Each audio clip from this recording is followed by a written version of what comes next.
Liam, someone you love very much is about to die. Could you please introduce us to your character?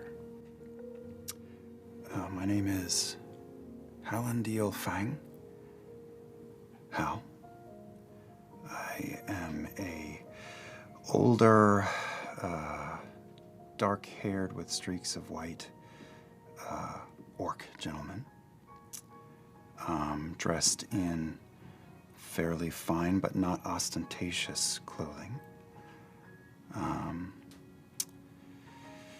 and has smile lines at the eyes from a life well lived. Trying in this moment to hold on to the spirit that has buoyed him through his life. Maybe not doing as well as he'd like to in this moment. This moment, you stand shoulder to shoulder with the people of the city of Dolmakyar. Its gray stone standing proud here at the eastern edge of the land known as Kahad. You stand under the guardian wall. Heroes of the Shaper's War, carved in statue, some 80 feet tall, their torsos emerging from masonry, from the rock and stone of the mountainside, lean and hold the mountains of Kavroset Bay. These statues arrayed side by side, orcs and dwarves, elves and humans, halflings, gnomes, beast folk, rendered here as heroes of a revolution, now fading from memory. Their looks of determination, heroism, and strength carved forevermore into their faces. What hope they bear in their noble visages. Under their arms stands the base of this massive wall at the eastern edge of the city. Dolmakyar, towering spires that follow the river Vrosh step by step down from the mountains as the city comes to life. Over your own neighborhood, you see a flight of magpies, black wings, white breasts take to the sky, flying over the stream as the mist rises on this gray day. The days have been mostly gray recently. The Guardian Wall, like much of Dolmakyar, is a place dedicated to heroism, camaraderie, the struggle of the mortal world to make a brighter day. And it is here, under the Guardian Wall, that they have strung up the hangman's noose to kill your brother, Thiazi Fang. Behind the wall, a wagon approaches. Soldiers, their heraldry and tabards alive with the crests of the sundered houses, Taconis, Helovar, Royce, Einfasen, Cormorey. March. You would think some beast of legend was left within this wagon, barred with iron as it is, for the amount of soldiers marching this man to the gallows. But it is just one man. The wagon pulls up to a small dais, wooden staircase, and a door leading through the wall out to the awaiting crowd and the hangman's noose. Waiting at the steps, his eyes on the approaching wagon. Luis is your character. Could you please introduce us to your character? Yes. Azune Nayar stands tall, proud. Human in appearance, he is just over 5'10", but gives the presence of someone that's taller than that. His pride carries him above his height. He is strong, lean, muscular. He has medium brown skin and coppery auburn brown hair that's tied back in a braid, a birthmark that goes up the right side of his neck, up his face, and up to his forehead around his eye. His eyes look like a sunset on an ocean. The bottom half of his irises are a deep blue. His pupils are yellow, like the sun that burst out into an orange, and then into a teal, and then into a light gray. He is wearing full armor, as is given to him by his station in Dolmakyar.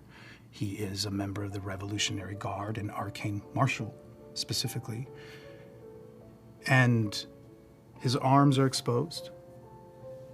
Along his right bicep are tattooed the words, "Have mercy on those I send you." The door to the wagon opens.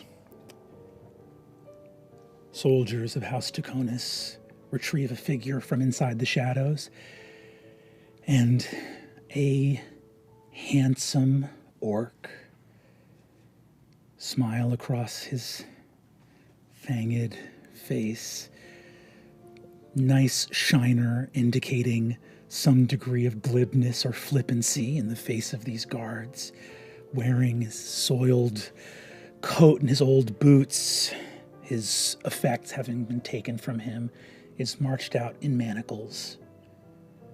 The man you followed into battle all those years ago, dragged forward here.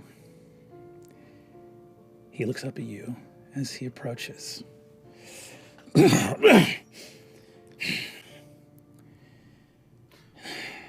you. Anybody but you. I put my hand up to stop the rest of the soldiers. I am the arcane marshal assigned to scan the prisoner. And I begin a ritual. My palm is facing up, and I start to trace a circle around my palm as I begin a ritual of detect magic. But as I do that, I point my fingers towards him, and I actually cast message. Hidden from those guards here, not versed in the arcane, you feel yourself connect through this act of sorcery to Thiazi Fang. Oh. Study his face for a moment. Thiazi, I can buy us a few moments. If you have something that you want to say to someone and want me to pass it to them, now is the time. As you feel this spell connect you, he smiles and goes, anything I have to tell anybody, I can tell them myself. You can notice that look in his eyes, that glint. And I say more. In a moment, I'm going to scan you to see if I can pick up any arcane residue, and my hope is that I do. Earlier today, somebody placed an object on you, a ward. Mm-hmm. And watch me closely when I'm done. If I sense it, I'll give you a nod, and then I'll gesture to let you know where it is. It's delicate. It breaks easy, and upon adding just a little bit of pressure, it will be the very thing that sends you away from here. Understood. One last thing. A message from your brother. Hal says he's here with you until the end. And you've always been a hero in his eyes.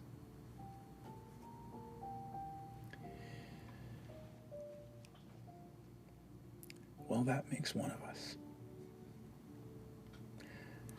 I don't know that I'll be able to see him again after today, probably, right? I mean, you guys getting me out of here, I'm not going to be able to.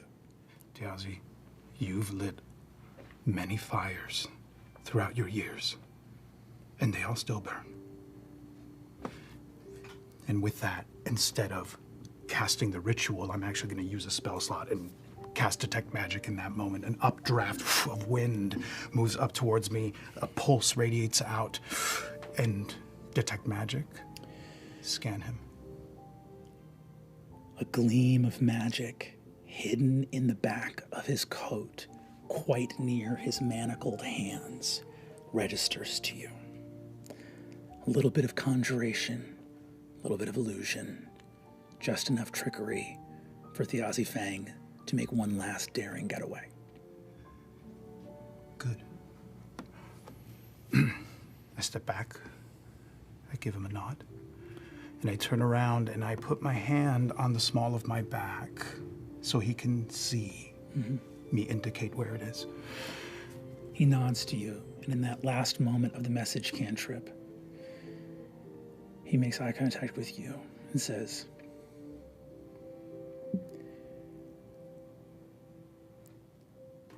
I know you'll have to stay here. I'm sorry for all the distance I kept. I hope all those fires I set were worth it. Make sure you set some of your own when the time comes. And he walks up to the gallows, a spring in his step, moves through the door. As he walks out under the gallows, the crowd seeing him for the first time, from many parts of the crowd, a cheer goes up. The lords and ladies of the sundered houses, anticipating this moment, strike up the trumpets, attempting to quiet this noise. You see your brother, and you see him looking throughout a crowd of several hundred people looking for you.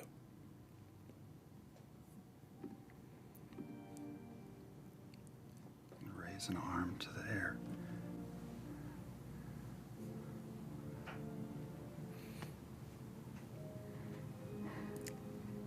He nods to you.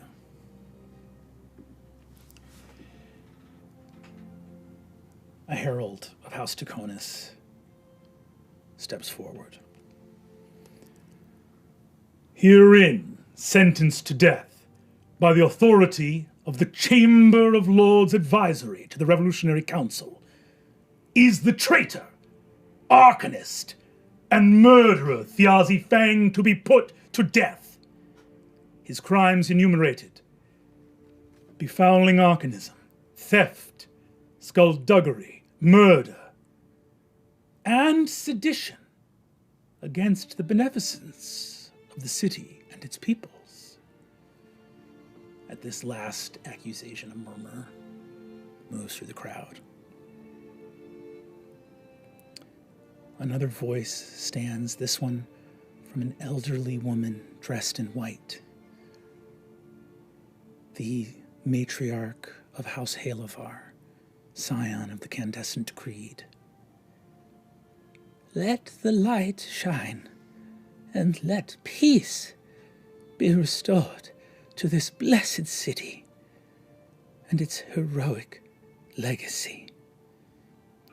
As she continues to speak in this moment, Thiazi turns to you.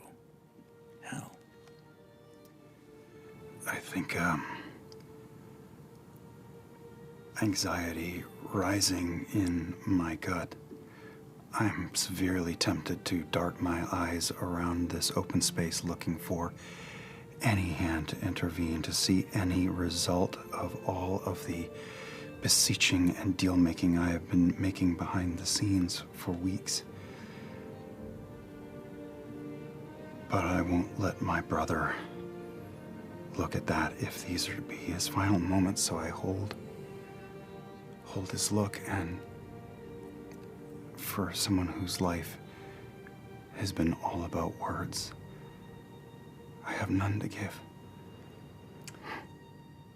He looks at you smiling, shakes his head no. And at this distance, you can't hear him over the speech of the photarch of the Candescent Creed, this elderly matriarch speaking. But you see him mouthing the words to you in this moment of desperation. So many strings were pulled. Something's got to happen. This can't be. He looks at you and goes, mouthing, just so you can read his lips. What are you doing for lunch after this?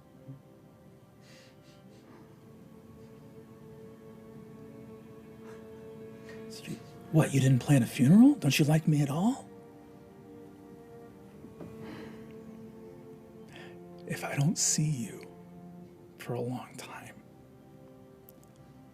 you're my hero. And his eyes dart up to the sky. I'd like you to make an insight check for me.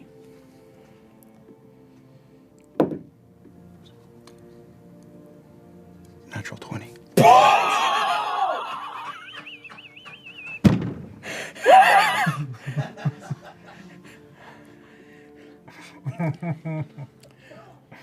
In this moment,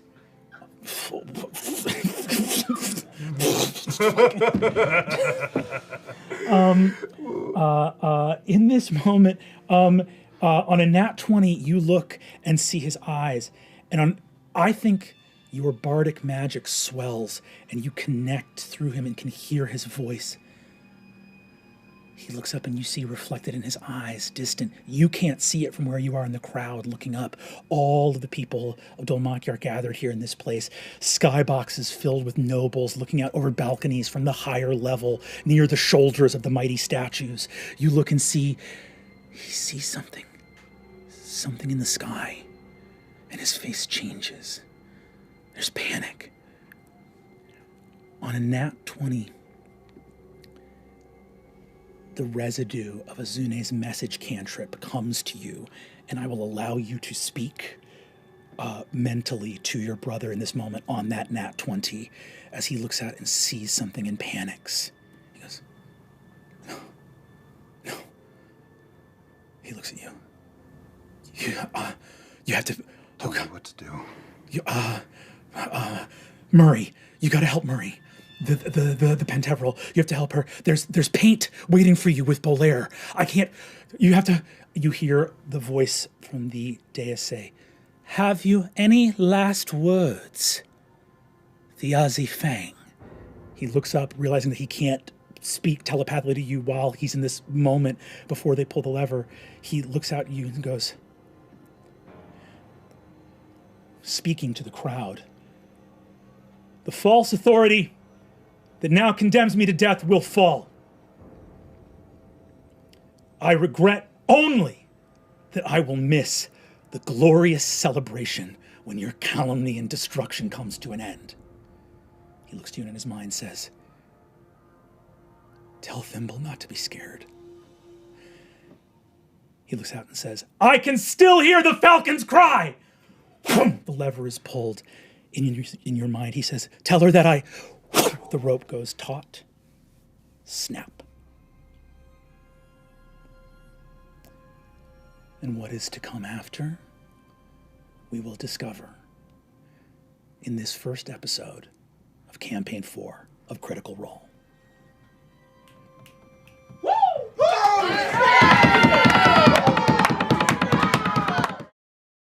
Thank you, Brennan, and welcome to Critical Role Campaign 4. We've shaken up a lot around here, and the top of the show announcements are no exception. But don't worry, you'll still be getting your weekly dose of deeply cerebral and well-rehearsed ad bits here at the Critical Role Announcement Playhouse. Cut a ribbon. And with that, let's bring out Sam Riegel for Campaign 4's first sponsor, Thorum. Sam? Where is he? Folks, I'm really sorry about this. I'm so sorry. It's just, Sam won't come out of his dressing room. Wait, are you serious?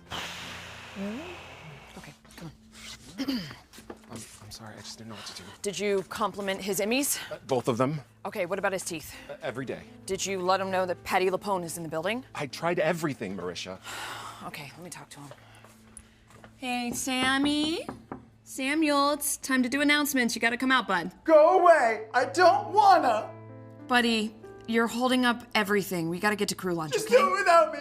I don't care anymore! But, okay, our sponsor tonight is Thorum, and they're great. You can do some sort of, like, silly rap about handcrafted wedding bands made out of meteorite or whiskey barrels or something. I don't know what Yeah, you I do. could also rap about how Thorum ships every single ring for free, but you can't make me! But that's a great idea. Okay, you know what? Stand back, Schmidt. Everybody stand back. Oh, jeez. Oh, shit. Okay, what the hell has gotten into you? Get. What's going on? Marisha, I can't do this. Everything has changed. So much is different. There's a new world, a new GM. I've never even met Brennan before. He was literally in your Wild Mount Wildlings campaign. And there's a new game system. We're still playing Dungeons and Dragons. Why aren't we playing Daggerheart? That's kind of a weird business decision. Let's- And there's this cold open now before the best part of the show, my ads. You still get to do the ads! Oh, do I, Marisha? Yes! Do I? Yes! Do I get to sing and dance and be brilliant? All for, I don't know what, Thorum and their chic minimalist watches, patent pending.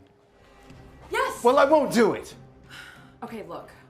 I know that change is scary, okay? But look, we get to play in a brand new world. Aramon. Oh, yeah? That's so fun. Fuck Aramon, and fuck Brennan, and fuck Brennan for making me learn new lore. I won't do it. If you want me to make show-stopping numbers, well then, how's this for show-stopping? Oh, or this. Oh, or this, or this. I deserve to be on Broadway, Marisha. Out! Go have your little campaign 4. I'm busy in here being a goddamn star. Look, I won't do it. we know change can be. We know change can be scary, okay?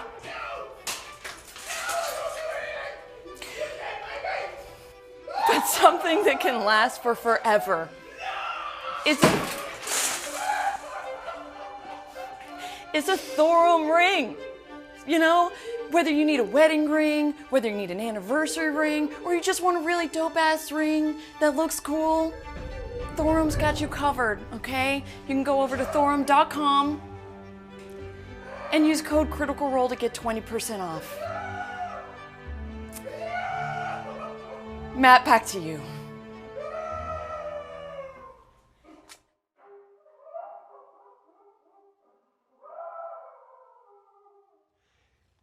Okay, well, our next sponsor is eBay. Experience the eBay Live Tour, bringing exclusive shows and collectibles to fans both in person and online, with the next stop at New York Comic Con. We're gonna be there.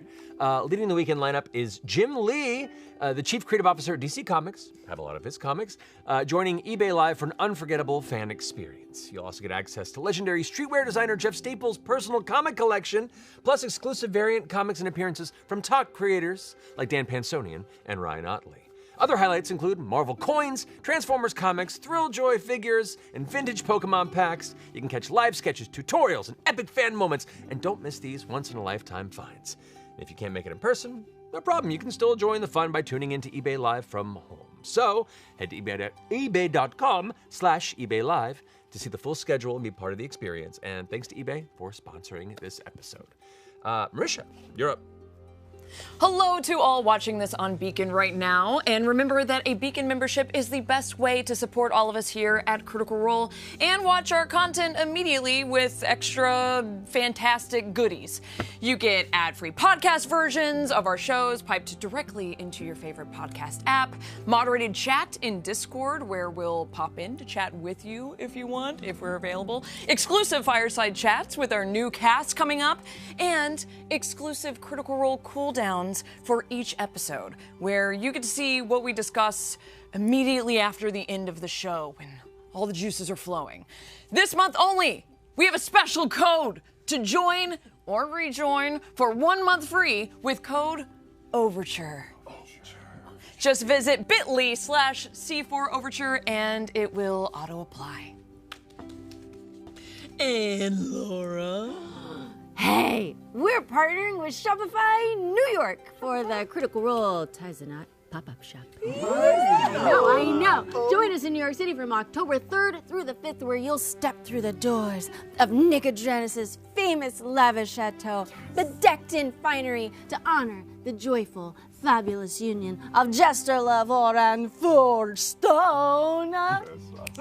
Amazing experiences, limited edition merch, from us and our amazing licensing partners. Yeah. That's a candle. And look at this hoodie, this Save the Day Porter Jester hoodie, and other things. There will be lots of other things.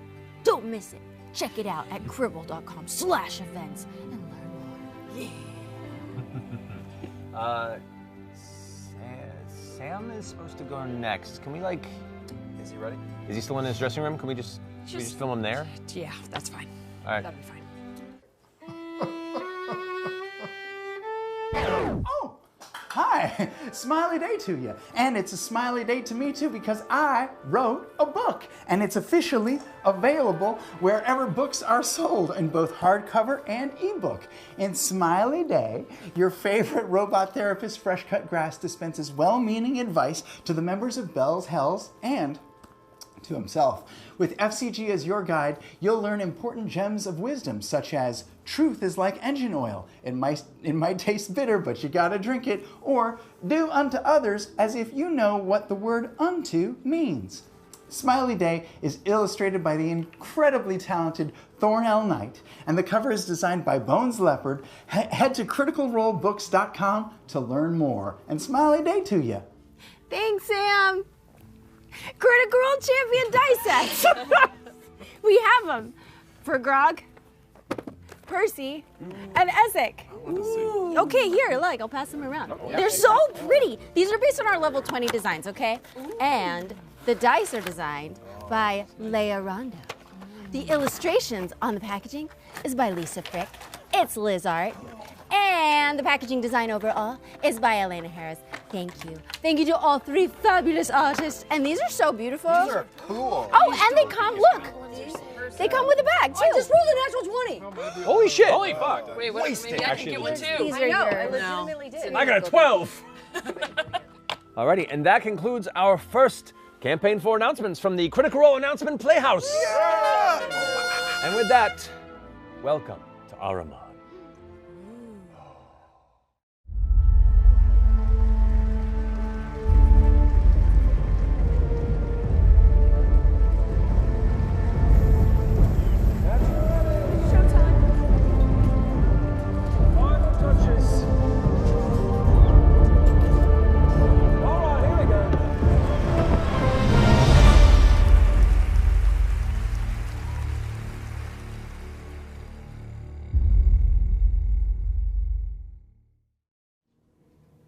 A neighborhood on the eastern edge of the city of Dolmakyar. The Rookery, so named for its many perches and aviaries. This is a neighborhood of towers and sky bridges and quirky, connected little sort of conical shingled places. There's a lot of places where the patchwork shingling of towers reveals that even though this place is quite, vertical, that it is not a castle of lords and ladies, but it is a place instead for poets and performers, for actors and jesters and those that create song and music.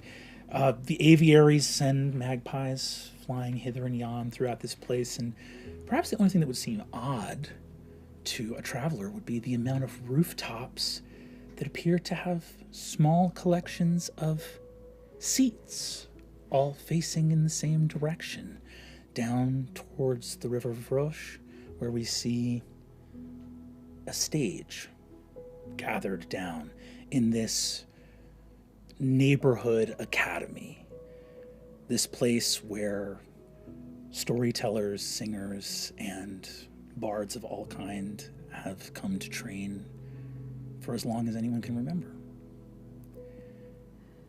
Up on top of the hill, there are a number of houses clustered, and I would like you to describe one such house, which is Hal's. Yeah, nestled in, not at the very top, but near it, is a medium-sized, modest house. Hal is not a man of deep pockets or wealth, but he lives happily and comfortably in this home with its view of the river and my theater down below at the foot of the hill. This neighborhood makes me happy just to walk through it on any given day. It is my home, it is my heart, it is my life's work, all started in these streets. And from my house on the hill, I can look out at most of the city and on a place where I spend most of my days. The house is, again, modest. It has lots of bedrooms. This house is meant for hosting and guests staying with us, both family and friends alike, passing through. There is a large greeting room on the first floor meant for having gatherings at. And upstairs, there is a back room that is littered with paper and scrolls and walls of books, musical instruments perched on stands, scattered about. There are songs in mid-composition. There are verse half-composed on a number of different desks in here. Everything is a work in progress. My life is a work in progress.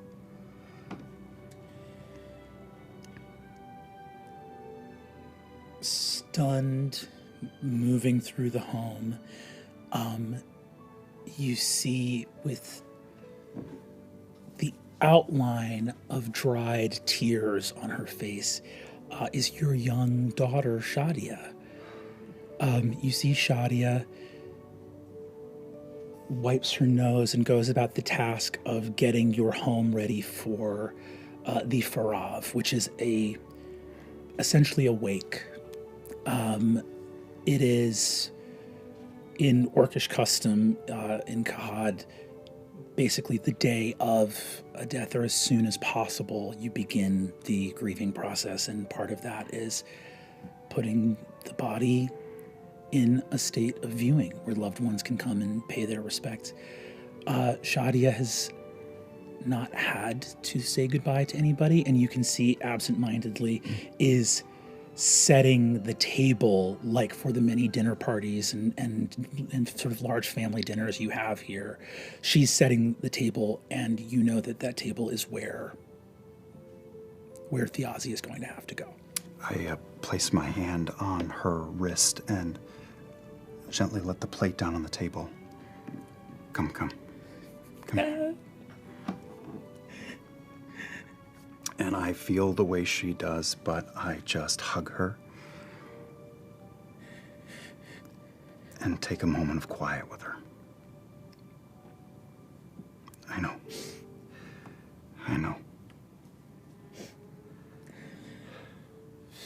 I'm right there with you. But now is the time to lean on your family, lean on your mother, your sister. They'll be here soon. Oh. Crying's fine. Always.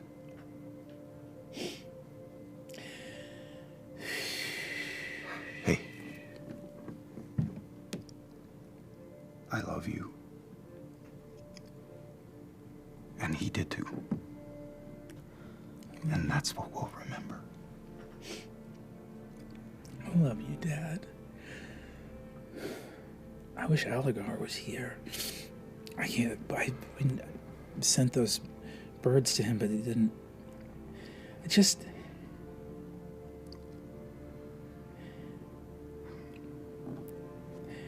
just wish. And you hear a knock at the door. The door opens up, and an older orcish gentleman, Olgood, shows up. You look and see that this is Olgood Akarat, your business partner, who enters the home and goes, Come on in. All good. I know. I just pull him and I clap him hard on the back. He claps you hard on the back. I thought You and me both. 2 weeks. 2 weeks I have talked my way through the Royce. Home. And Aranessa... Is she coming today? She has to. I hoped she'd come a little sooner. Oh, shit. I brought cranberry cream rolls and flowers. Right. Shoddy, take that. You see Shoddy says, "Hi, Uncle Olgood." Not her uncle, but effectively as good as an uncle to her. She takes it and he looks and goes, People are going to be here soon. Maybe you could help us. Yeah, I'll funnel people if anyone's... do we know how many of Thiazi's friends and I think a considerable amount, yeah. Yeah. Thiazi, obviously, a hero. A hero to us, a hero. Falconer's Rebellion, hero, but, you know, he knew some, well, I'll just keep an eye out. My brother had irons in a lot of fires. Yes, he did. He sure did. Two more figures approach the house, and I would love if we could get Abria and Alex out here.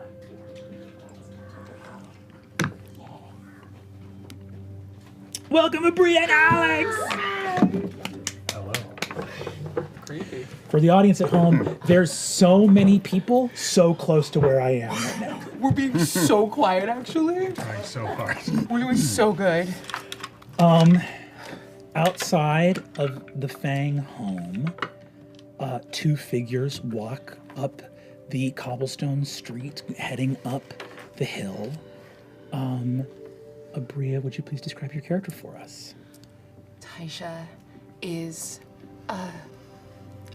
she's tall for an orc, 6'4", sort of desaturated green skin, curly, long, dark hair. It's beginning to show the signs of graying, but her druidic connection means that the age of her is being lost in her face. She's already started slowing down, so she appears in her mid to late 30s.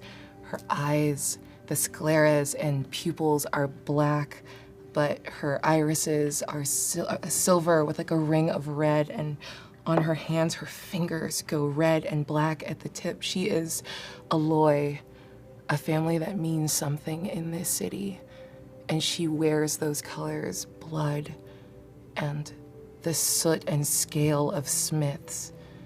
And she swishes up the street in fine clothes, but doesn't even seem to be aware of her presence as she speaks with her companion in hushed and panicked tones about what went wrong.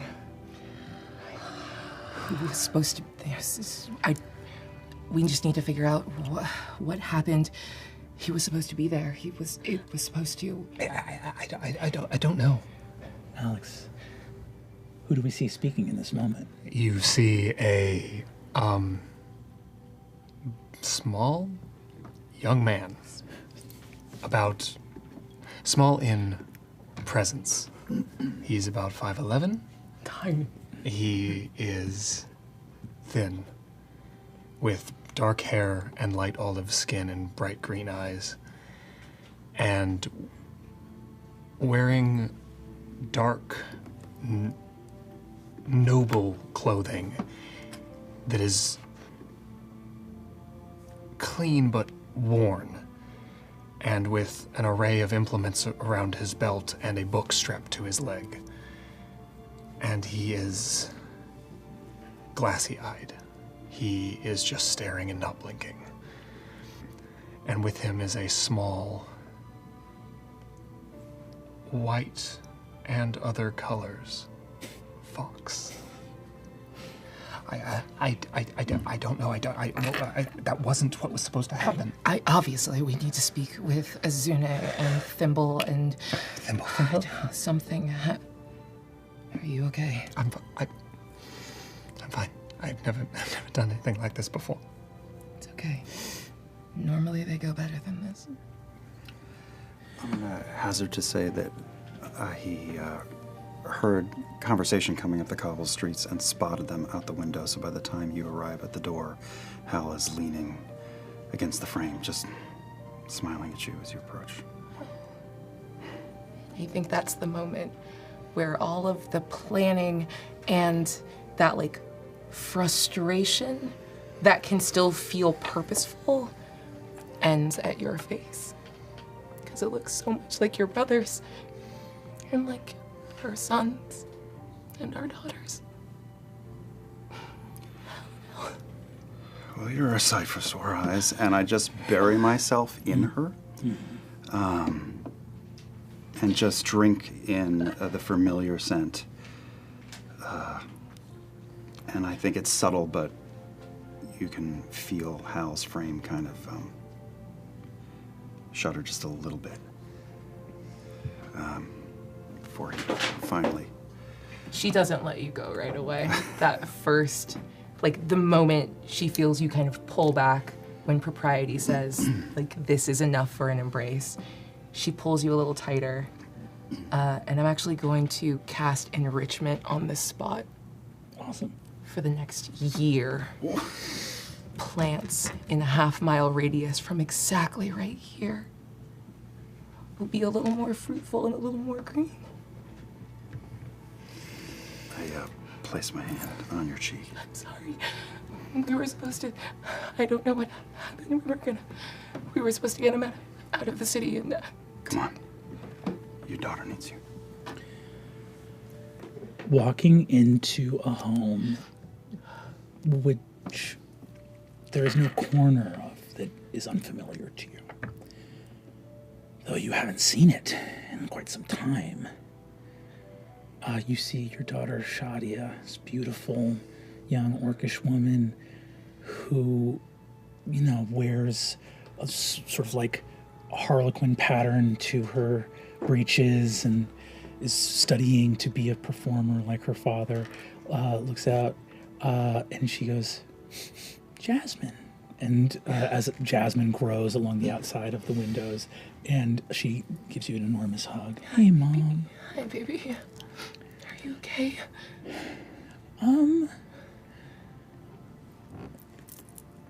Bad things are better when we're together. Yeah. Oh God. Sorry. This is on me. Hi, Yes. this is Octus. Welcome to my home. Octus, is it? Yeah, Octus. Hi, this is my daughter Shadia. Hi, Shadia. Hi, Octus. Nice to meet you. I'm Shadia.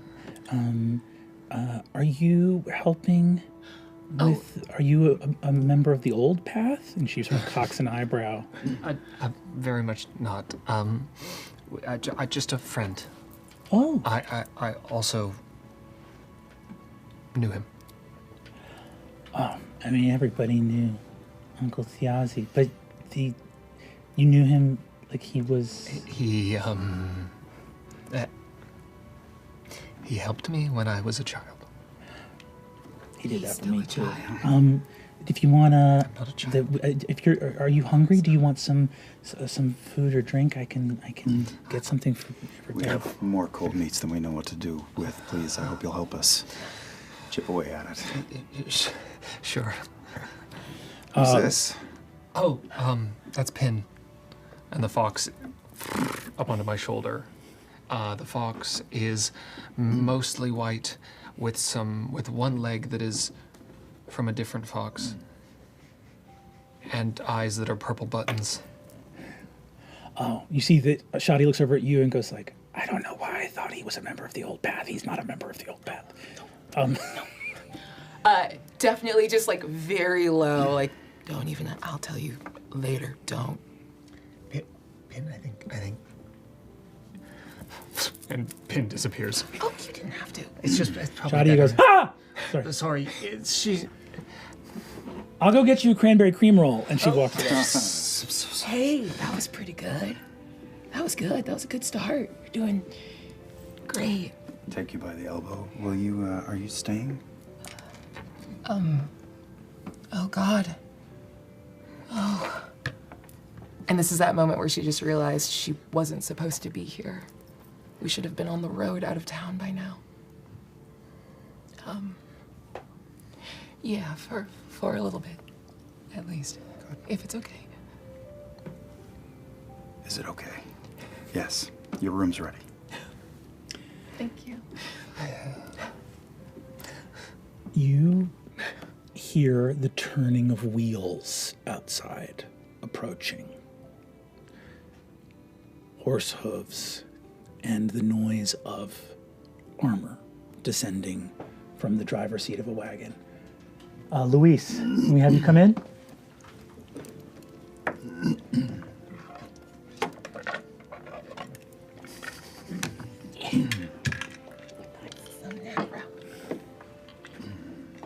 I'm back.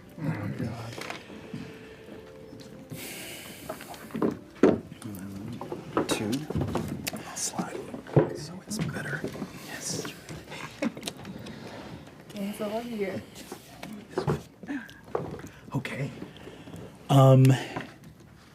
Luis, Azune appears outside of the house with a wagon from a carriage from the Brethren Hall. You see that two of your inquirers, this would be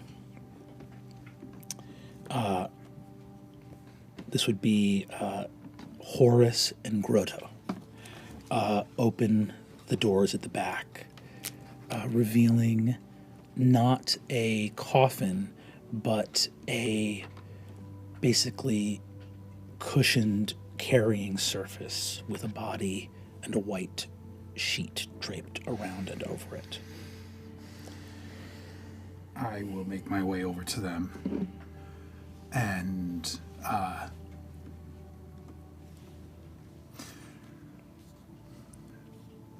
can take it from here.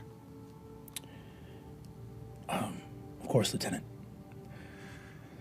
And I look at this, the body of Thiazi that is now covered on this, and it's so formal and so wrong. Mm-hmm. And I'm gonna take him off of whatever this is, this thing that he's been laid on, and I'm gonna scoop him up and I'm gonna carry him inside myself. You pick him up. This white funereal sheet provided by the Candescent Creed in the House of Halavar is left on the cobblestones by the carriage, and you walk in. I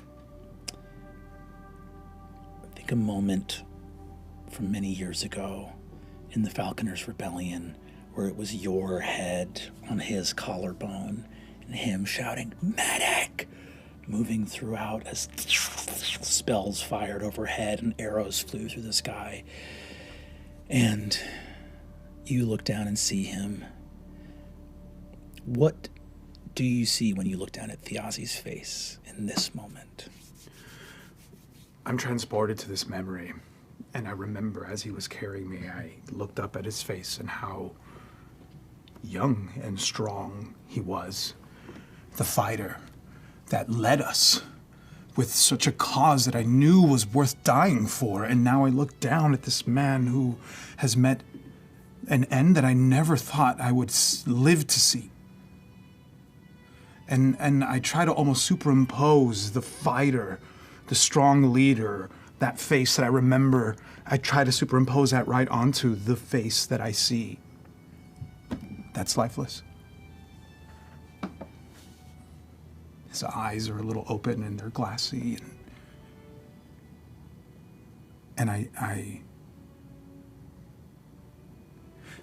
the lines on his face, they stand out to me. Almost a bit of the last expression that he had frozen on his face still. And I don't want Hal to see him like this, so I try to smooth it over. Whatever fear or panic was left from the violence of that moment, the tips of your fingers brush away until some visage of repose is left on Thiazi's face. And you walk through the door and behold Thiazi's family here.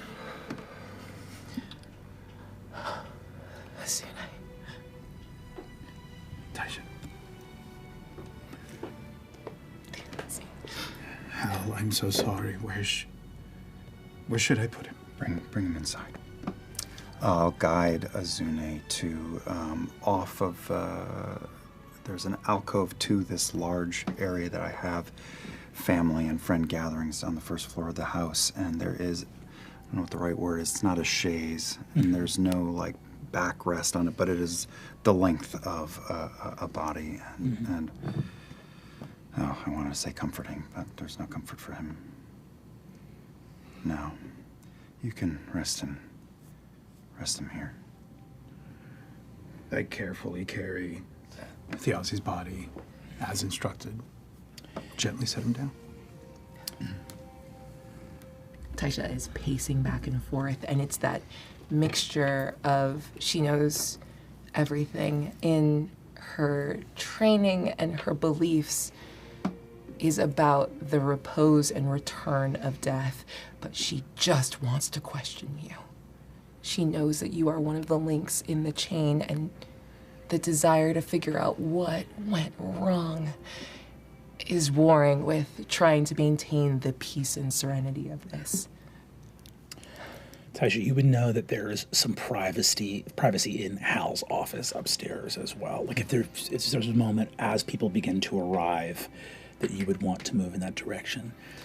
Simultaneously, I'm just looking at my brother and thinking of all the days that make up a life, and I can see him as a 10-year-old giving me shit and chasing each other around and wrestling in the back of our father's house. I can see him leaving as a young man. I can imagine the entirely other life that he largely shielded me from with you on in very dangerous fields of battle, and with you, a whole thread of his life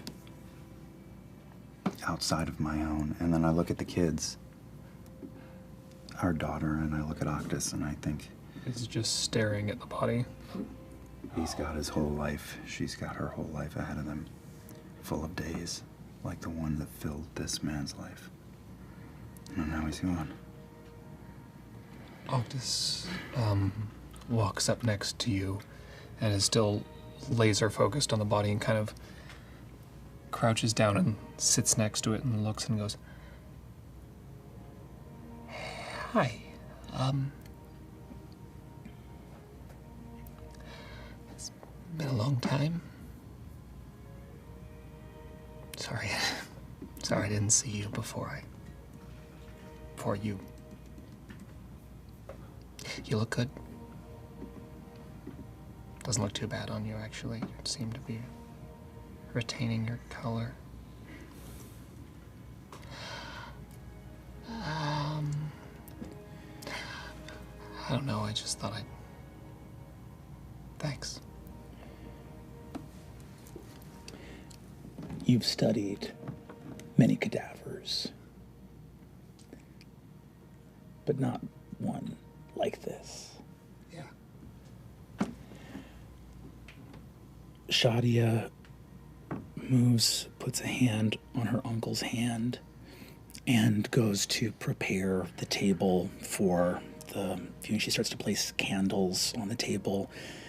There's some bottles of a sort of favorite liqueur that you kept here. Pretty much, it's a disgusting thing, but Thiazi liked it, so that's going up at the head. And there's a little dish of coins and some other things. I mean, so much of Thiazi's stuff is here. Thiazi's life got so dangerous towards the end that things that mattered to him that couldn't be picked up in a fast escape ended up living here. The tools of his trade had to stay with him, but a little chattering tin box with old orcish runestones in it from childhood, they're not really magic, but neighborhood kids will say that stuff.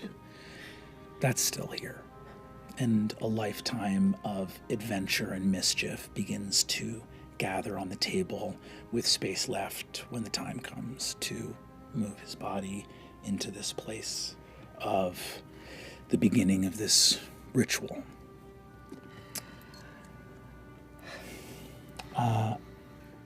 I think walking up as the hour draws near when people are expected to arrive, our first sort of guests of the funeral arrive. Travis, could we get you in here?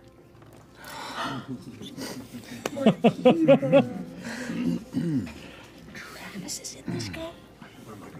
I'll pick a side. Who's your favorite? Wherever you like. That checks out. Hell yeah. That's cool. I don't feel weird about that. Oh yeah. Yeah. It's just because he wants to. I'm destroyed. It's just personal.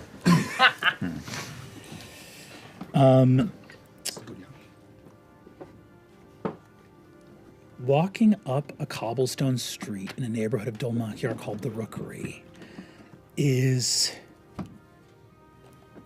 a friend that I think has never actually seen where old Thiazi Fang grew up. Two figures walk side by side. One of them, an older orcish woman who is broad-shouldered, tall, powerful. Square jaw, beautiful tusks with filigreed runic rings of gold set into the middle of her tusks. She's got her hair up in kind of a gray and white messy bun. It's up on top of her head, and an enormous battle axe across her back. She is of such an advanced age that the muscles remaining on her body are clinging to pure spite at this point. It is the musculature of this ancient warrior is evidence of a willpower greater than the biological processes of those creatures of the world of Araman. She steps forward. By her side, her companion. Travis, would you describe your character for us? Yeah, you see a very tall, very powerfully built lion man. Dark silver fur coming down from his head onto his shoulders. He has a golden breastplate and adornments that would match his station as a vanguard marshal. Purple vestments and a shield on his back as well, with a cape flowing behind him and his feet, of course, uncovered, as is custom for our kind. Powerful arms, a tattoo running up the upper left side of his arm, and you see braids coming down from his mane down onto his chest, and he is moving alongside this orcish woman, but also scanning while he does so. It's habit. It's part of what he does. Give me a perception check. Okay. Just coming for me, dog. You said you're scanning, right? What do your lion eyes see? Let's find out. That is 19. 19. Oh, shit. First voice. Scanning the horizon, you look out, you see some magpies, sort of the eponymous bird of the rookery. But you see some, like, off in the distance, you see a couple of owls headed off in the direction of the western edge of the city. A few smaller doves here and there. There's kind of like an off-white, increasingly gray rock dove that's sort of native to the city. It's, but that no one tends to really keep. Those tend to just be living here of their own volition. And off in the distance, you see peeling high overhead on that 19, a falcon just kiting on a thermal. No flapping, just rising slowly and steadily up above. We move back. You made it here just in time, coming in through the pass from far to the east, the old fallen Obradimian Empire, work with Loza concluding in a series of skirmishes that are merely pale echoes of earlier, greater causes. You arrived here basically with enough time to find out where the execution was happening, and got to at least be there for those last moments. What was Teor feeling at the back of the crowd as that moment unfolded and the rope snapped taut?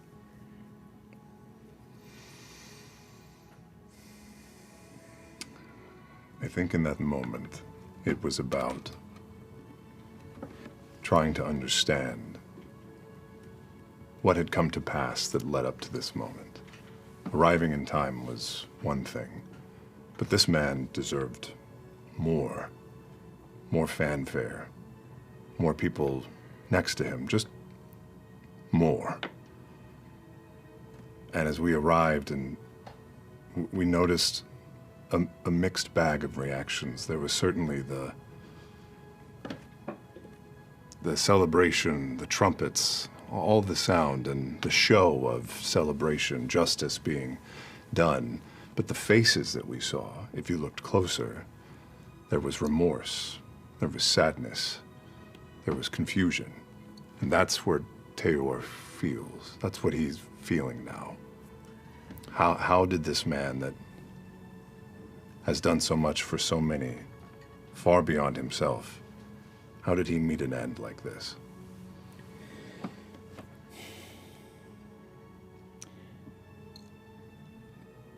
Teor is a soldier and a mercenary, not a politician, no great judge or magistrate or lord. But you know plenty about conflict. You know a lot about war. There was a war happening. The gallows placed under the heroes of the revolution, under the guardian statues of the Shapers' War. There was a war between those trumpets, those decrees and pronouncements, and something that Thiazi could see in the hearts of those people in that crowd. And it was not lost on you either. What is lost on you is why. There are questions, and with each fall of the pads of your mighty paws, the questions rebound and rebound. What has happened in Dolmakyar? What has happened here in the city of the Revolutionary Council, of the Pariah Blades, of this history? What has happened here that it has come to this? And you arrive at a home, and Loza looks up at you and says,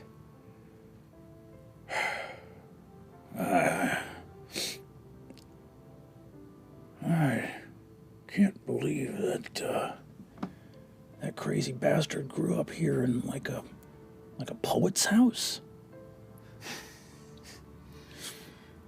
Are we to believe that this is where he grew up? No, maybe not. No, pay our respects either way. Do you know anyone of his immediate family? Yeah, I've met Hal before. He's a good man. Hal fought as well. He didn't become a mercenary, but he might have caught the tail end of the War of Axe and Vine. His brother? Yeah.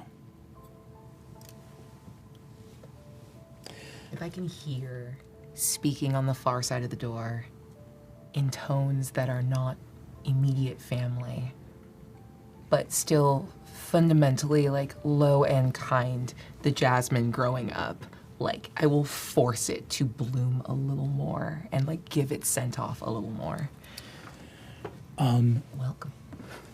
Walking into the home, Loza Blade, this ancient orcish woman, commander of the torn banner that once was, steps into the home. Loza, welcome. Helen Deal. Big embrace. Quite a day. What a day indeed. I don't know if you'll remember, it's been many years, but this is Teor Pridesire. I am Teor. My condolences. Oh. Could take your hand. I appreciate that. You're a friend of my brother? Yes, we served together in the Falconers' Rebellion. He was a good man. I think so too. You'll have to come in. Here. I grab a bottle. Say, this tastes like piss, but my brother loved it and it gets the job done. Please have a drink with me. That is very kind of you. Loza, do you? Hey, if you're selling it like I that, start give me the spreading piss around liquor. the room. You see that she takes it and goes, I think he suffered a tongue injury in the Falconers' Rebellion. No, I've never understood it. As we take a sip, I'll take the sip, but I also use it to like look over the edge of the cup, just around the room, take in faces new or known.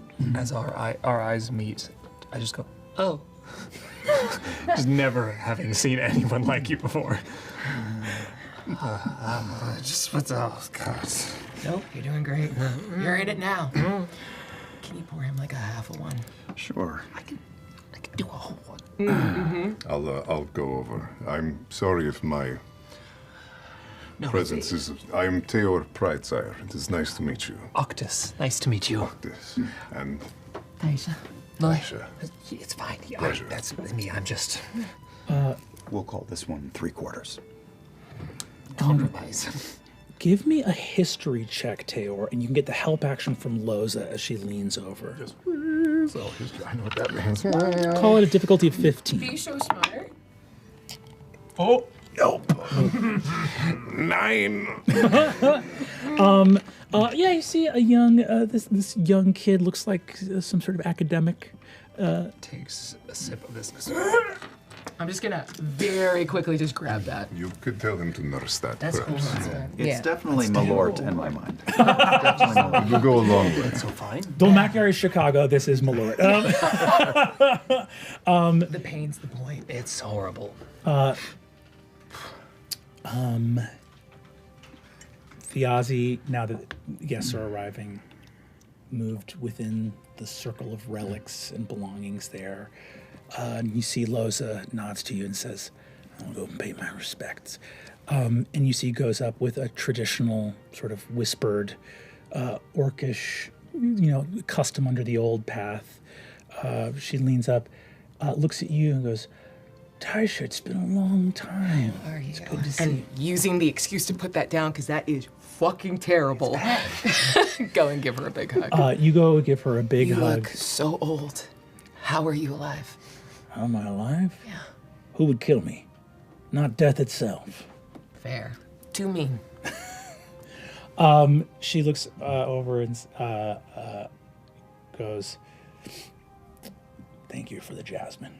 And you see that she plucks just a little tiny strand of the white jasmine flower and goes and puts it behind Thiazi's ear and gets down on one knee, and you see she starts whispering something. She doesn't speak Druidic, but she knows enough, and you can understand in Druidic that what she's saying in this sort of like ancient orcish Druidic hybrid is basically like, the path to the next life, I hope, is set with flowers, and begins to sort of repeat these little whispered prayers. I think that once you arrive, really only made the smallest amount of greeting and small talk, and have not said more. And as guests arrive and fill in, and Hal is moving about like you do at Awake and making sure that people are eating and seeing if anyone needs anything, that I keep catching your eye across the room. I am ultra present with Hal and have him in my periphery if I'm not directly looking at him. I think it is probably very obvious every time we sort of like lock eyes across the room that I'd like to talk to you, but then he just continues moving through the guests and refilling Malort. I watch you leave, and that's when I notice Taylor. And I stop in my tracks as I see someone from so many years ago that I spent some time fighting in the Falconers Rebellion with. And I wait to see if you recognize me because I was so young and I've grown up. You have. My question is, in that execution, could I see Azune anywhere on or near the stage when it was happening? I'm going to say after it happened, as you and Loza both, because you had gotten there towards the back of the crowd, I think as people started to leave, you stayed for a moment. Azune would have come out afterwards. In other words, the show of force was from, like, the questions that Taylor has right now is like, you saw House Taconis, House Halovar was there, House Halovar that's now going by the Candescent Creed, this new sort of like faith. There's a lot of things going on in the city that you're like, that was not here last time, that was not here last time, that was not here last time. You had heard that Azune had joined the Revolutionary Guard, but the show of force was foreign almost. Yeah, it was like the Sundered Houses did this execution and then tossed it over to the Revolutionary Guard to clean up. You saw Azune come out at the end. In other words, they were like, we were just here to kill this guy. We were not here to clean up the corpse. You guys do your thing. We have spent too many years together, spilling blood in the same mud for us not to recognize each other immediately. Yeah. I will gauge Azune's expression and see if it is one of interest and welcome. I look at you, and I feel like I'm sort of scanning you as well. Can I insight check these boys insight checking each other? Yeah, you both kind of see, like, the shoulders both kind of come back and just, right. I'll give a nod. Give me insight. Jesus, it's under the spider. Why do you have a spider? Don't worry about it. 17. 16. 17. I think that passes Taylor. What's your deception score? I think it passes your passive deception, and you're not trying to be deceptive right now. Nope, I'm not. Taylor has a similar vibe that you have right now. You clock a vibe from Taylor similar to your vibe, which is, why did bad things happen?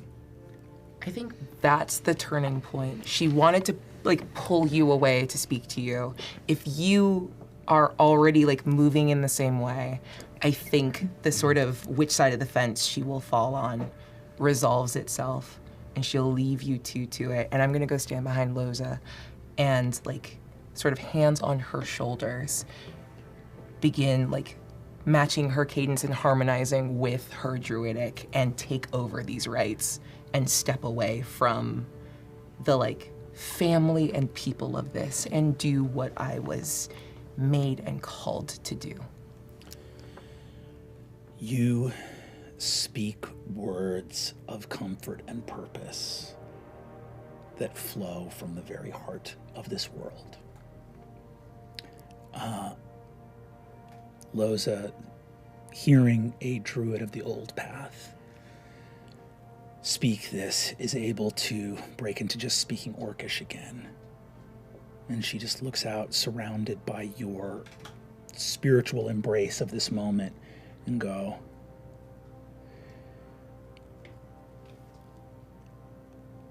"You married a noble woman. Commoner kid from Dolmakyar, grew up on the other side of the river from my family. And you married a noble just from, I don't know, whatever moxie you had. Cut of your jib must have been pretty impressive. And 2 years after you married her, you joined a rebellion against her house. You were the craziest bastard I ever met." Fully crack up mid-chair. She takes in this, like, you see her hand is like all knuckle and just goes, and she takes the Ozzy's hand and goes like, "When we said goodbye, I knew it wasn't forever. And it still won't be. Whatever I am in my next life, I hope I'm lucky enough to find you again." And she kisses the hand. Teor and Azune, you guys, I think, have a moment to sort of find each other privately here as well. Yeah, I'll cross to Azune and... As soon as you start to cross, I meet you. I'll extend my hand and we clasp forearms, a la Beastmaster. Yes. The shake of the soldiers. That's right. I keep the grip for a moment, and I give you a tug.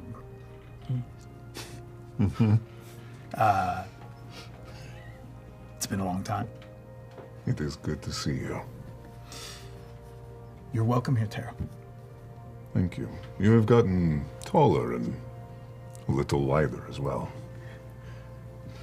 I have grown up, yes. I'm sorry to be meeting under these circumstances. I'm sure it will come to no surprise to you that I have many questions. I do as well.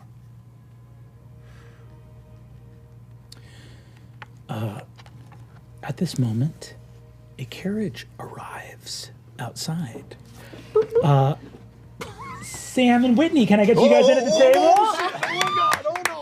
I don't. Yeah. It's up to them. It's up to them. Well, no, they probably want to be together. Yeah? Scoochie. Okay. You can figure it out yourself. Yeah. The fuck? You do a little Scoochie. Okay. Do a little Scooch. Move your diamond spider, but... She's cute. Don't worry about that. Yes, I said. I got so much shit. Grip and tug. God, that seat's so warm for you. It's so warm for you, baby. I got too much fucking shit on me. Yes, I said. Is that the greeting? Sure.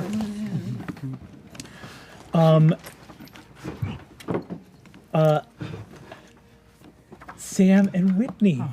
Oh, hi. Welcome. As your characters arrive here, question for you, Sam. Would your character be arriving in a carriage with the emblem of his house on it or not? Of course, yeah. Yes. Of course.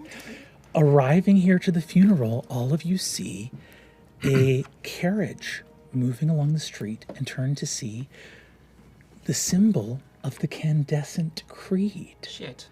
A beautiful point of light hovering above a pillar stylized to look almost like the pillar of the sun, or perhaps simply a humble candle, depending on the size of the emblem, for the light surrounds us all.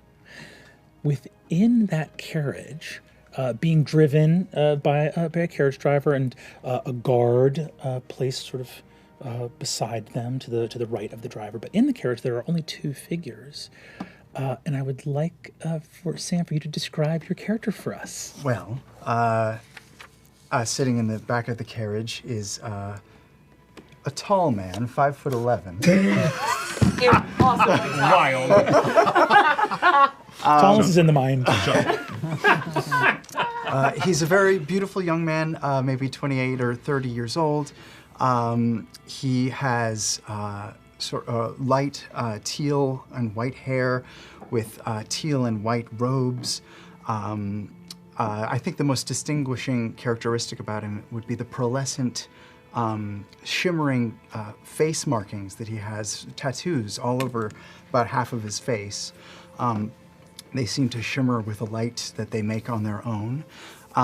He is clutching very hard and sort of fingering nervously a cane that he carries with the symbol of the Candescent Creed on the top of it.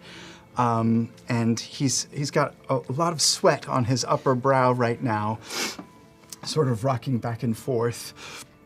I mean, I've just never seen a real dead body like that before. And it was just sort of hanging there, all sort of, the color drained out of him, and it was very, I'm going to need a drink as soon as we get there, all right? Whitney, could you please describe to whom this gentleman is speaking? Yeah, okay. People tend to smell her before they see her. Oh, shit. Think of like a warm chocolate chip cookie laced with a little bit of sulfur. It's animalic, it's musky, a bit acrid, but with like a creamy sweetness that doesn't make it so unpleasant. It's interesting, and it sticks around. She's beautiful, of course. She's got bubblegum colored skin, white hair, blunt bangs that are sort of haphazardly tucked behind a veil, a bunch sticking out. She's got yellow goat's eyes, soft goat's ears, and she's got a silver arrow piercing through one of them, and of course, a forked tongue. Hooves, put her at around like 5'3", not including the horns jutting out. Her tail peeks out of just an abomination of ruffles that mark her as an aspirant to the Candescent Creed of the House of Halovar. Hi, I'm a demon, and my name is Tyranny. And I really am sorry that when they killed that guy, I said, "Can I eat that?" It's just a little demon humor. I don't know. I think several people heard you say that, and it was inappropriate, and in the presence of royalty and nobles and nobility and Let's go here, I'm new. You want me to get you a drink? Do you The have plant's over here, that, and the jasmine, like if you're looking towards the door, the jasmine grows in and blocks your path. Oh. Driver? Yes, my lord. Is something wrong? Why, we've stopped just shy of the house. The house will, I believe there might be, the plants seem to have a mind of their own. All right, we'll just hoof it. You see, as you emerge, Tyranny, you are currently holding a beautiful, well-made, well-used scimitar in a leather scabbard with some hooks and chains to be affixed to a sword belt. This is the weapon of Thiazi Fang, and I think Wikander Halavar, you look down and see the last sort of effect of Thiazi here. You see the driver says, "My lord, do you require escort or security? You're entering the funeral of the man that was just put to death." Are people gonna be so mad at you? Shh, I mean, maybe. I hadn't thought that through. I need to deliver this to Hal, and you know what? No, I do not require security. I'll be just fine. I am, my family is beloved in this. The vines grow thorns. My family's name shall protect me, and the holy light of the universe shall protect me. Of course. You are ordained by the light. A magpie starts attacking the driver. Devil bird! Help him! Bird of devils! All right. Help him! All right. Hey, guy, what's your name? My name? Yeah. Otto. So what? What's that? I don't know. I thought I'd talk him through it. Are you going to give me notes on how I'm fighting this magpie? I throw the scimitar at the magpie. You hurl the scimitar. Give me an attack roll. First attack roll of the campaign. And not in the dice 17. 17. You hurl this scimitar and just pin this magpie to the side of a neighboring building. Punch your ass. No. You've got blood all over this holy relic. I'm going to go over and gingerly sort of pry the scimitar out of the dead bird's body. You go. It's just sticking in someone else's house. As you go to pull it out, a little shutter opens, and you see an older orcish woman leans her head out and goes, "Can I help you?" May the beam reach you. This is hail of our business. I'll be. Are you here about the beam? No. There's some water damage. No, all is in the light. No, the beam's not in the light. It's inside. Have a good day. I need this scimitar that's in your house right whatever day I please, you stranger. And she closes the shutter. May the light reach you. You see, as you pull the sword out, look at it, covered in magpie blood, this dead bird collapses to the ground. Today didn't start this way. And we move back quickly through time to the noble's box at the execution. Tyranny by your side, looking out. How were you feeling in the moments prior to Thiazi walking out on that gallows stage? I was a bit nervous in general. Obviously, at any execution, everyone's going to be a bit nervous, not knowing what's going to happen. But I was feeling pretty confident, especially when I saw my grandmother take the stage and start her speech and mention how the light sees all and forgives all. I remember in Embers, verse 17, it says that the light sees all, and in us exists filament and forgiveness. And that is what my grandmother has just sort of said. That means that even though this gentleman has committed a significant crime, it will be forgiven, and she's going to commute his sentence to life instead. Yeah, Watch. it's just crazy because it's like he's already up there, and so why would they like? I think it's for the spectacle, you the think drama. She's going to be like, just kidding. Well, I spoke, not directly with her, but I spoke with my parents, and I made a plea for forgiveness and... the Photarch approaches you in the noble's box. Oh, grandmother. You see, she looks and says, "Wakanda, how's it going, love? You doing all right?" Oh, yes, grandmother, I'm doing quite well. We're all on the edge of our seats to see how this will go. I spoke to Goddard. He mentioned that that you'd been sort of. Yes, I had made a request to save this man's soul for.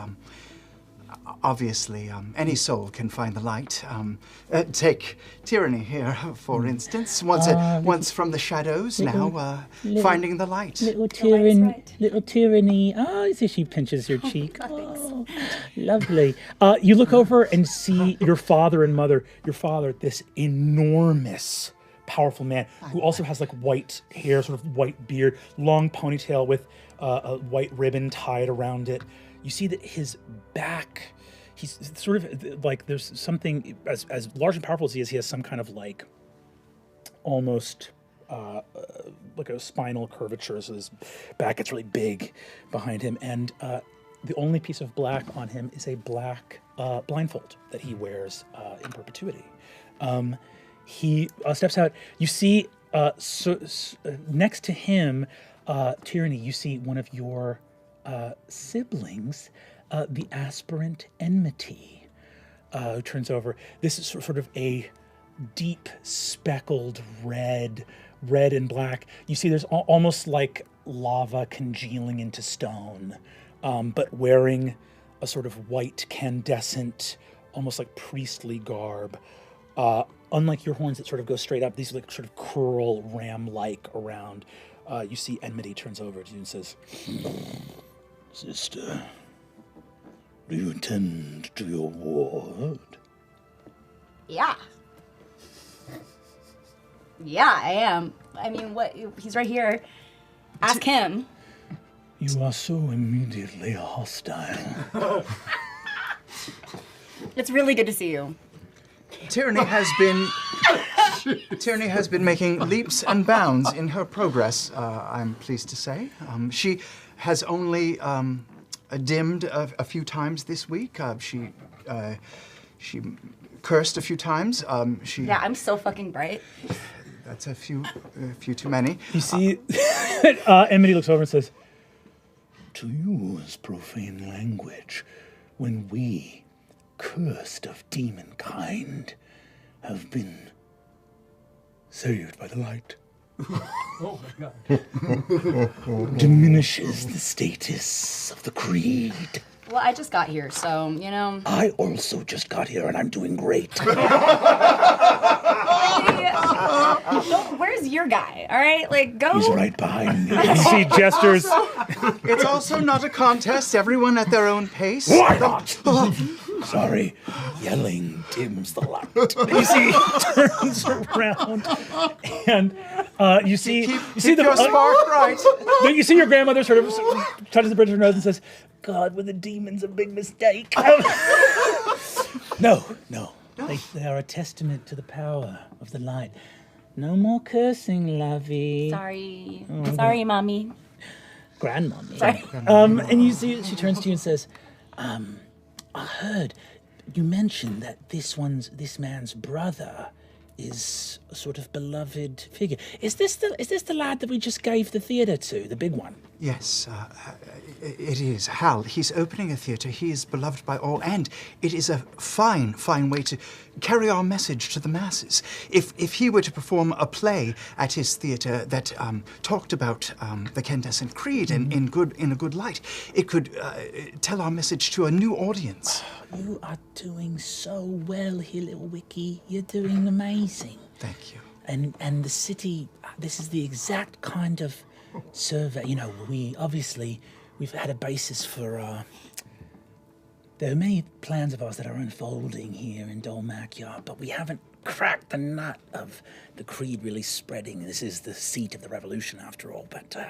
Well, if you put your faith in me, I'm sure I can get the job done. You have my utmost faith, my grandson. You are the future of the House of Halovar.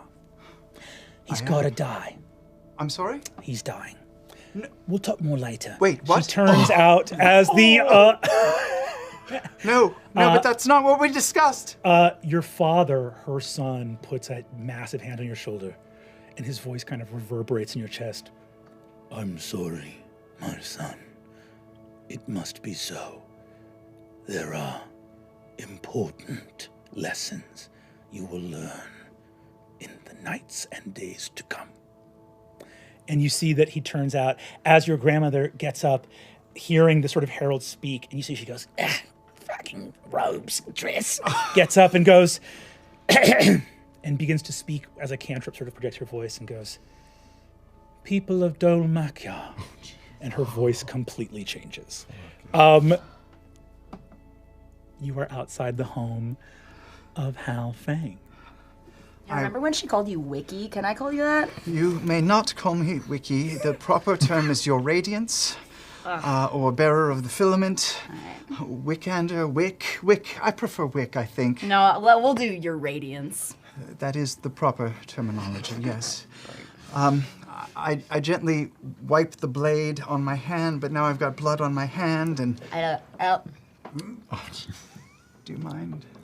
Oh, my God. It's going poorly out there. Thank you.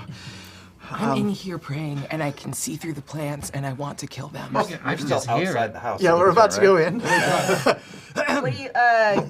You're really sweaty, guy. Your Do you mind? Oh my God. What? Okay.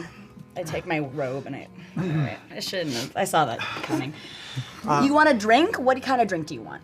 I'm just not feeling well. Seeing a dead body was just more than I thought I would do today. Can you knock for us? Yeah, I knock. As you knock, Hal, inside the house, you look up here, knock at the door. There is a cold iron nail over the door. One of the original nails crafted by the Loy family, a little gift from the mother of your son and daughter. Say baby mama like you baby want to. Baby mama. It's a bohemian lifestyle here in Dolmakyar. Not a lot of people tying the knot. You see that you look up and the cold iron nail is beginning to burn hot with a knock at the door. And smoke. Could someone get? I'm sorry, I'm holding a tray with more of this liqueur on it. Could someone get the? Yes. Get the door for me, please. God, okay, I'll get it. You see that your friend Olgood takes a shot of it and goes, Yargraz, why did he drink this? Okay, I got this. Opens the door. There's a demon in front of you. Hi. Hi. Special delivery. Of what? Me and him. Okay. Hello. The light is all. You're quite short, aren't you? Wikander sees Hal across the room holding this tray with bottles on it and just sort of like eyes up, gaze met. His face just kind of goes blank. And I just make my way back towards the kitchen with the tray. Do you immediately recognize me as one of the House Taconis? But one I haven't seen in quite some time. No. Hello? Come in, I guess. Where's the refreshments? Over here next to the druid chanting. Okay, cool. I'm gonna get you your drink, all right? Thank you. Yeah, I'll be right back. I'm gonna clomp, clomp, clomp, clomp. You clomp over there. You see there's an older orcish gentleman. He's got kind of like silver at the temples and a little bit darker on top. He looks over. He has a bottle of a thing that says Yargraz in orcish on it and goes, it's bad, but I gotta wash down those cranberry rolls. Yeah, can I have some of that, please? Oh. Hi. Hi. Hi. Yeah, please. I'll have some of that. He hands it over to you and says, hello, I'm Olgood. All good. what's your I'm name? Tyranny. Nice to meet you. You're the bartender? No, I'm a theater producer. You're a demon? I am a demon. Same thing.